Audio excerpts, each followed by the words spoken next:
قاعده 159 است که ساختمان قنطره را بشناسیم. ما و شما گفتیم که در قسمت حدیثی که آمده هست چی است؟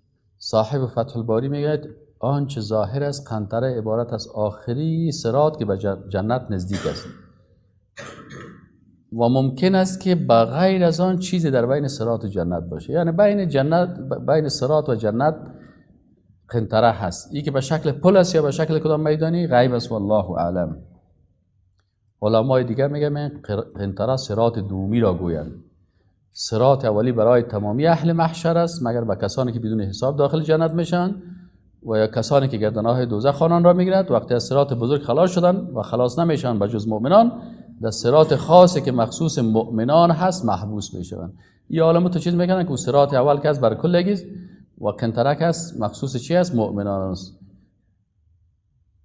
و وقتی که باز به اینجا رسیدن محاسبه خلاص شد، باز میگه سلام علیکم طبتم فادخلوها خالدین. ببینید اینجا یک آیت است میگه سلام علیکم، ملائکه میگه که طبتم پاک شده. سبحان الله.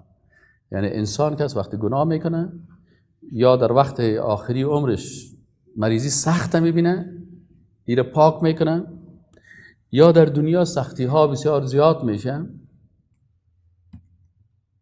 در دنیا سختی ها و مصیبت ها و مشکلات سر زیاد میشه، ایره پاک میسازه.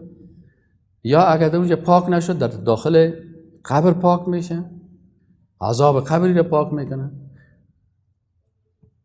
اگر در عذاب قبر پاک نشد در میدان حشر عذاب هایی را که میبینه سبب پاکی ازی میشه. اگر اونجا هم نشد بالای صراط و بالاخره در قنطره.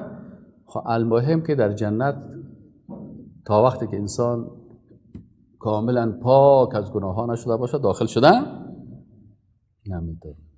باز ملائکه میای برشان میگن سلام علیکم، السلام علیکم طبتم، آل پاک شده، فادخلوها خالدین. چون شما لا اله الا الله میگفتین آل برای همیشه داخل جنت شدین، اما باید پاک شدی. یا با توبه خدا پاک بسازی، یا با توبه و مغفرت و استغفار و اصلاح خود در دنیا خدا پاک بسازی، یا از عذابی از الله برات نازل میشه پاکت میکنه، مریضی ها، و یا هم در عذاب قبر و میدان حشر و صراط و قنطره پاک بشه.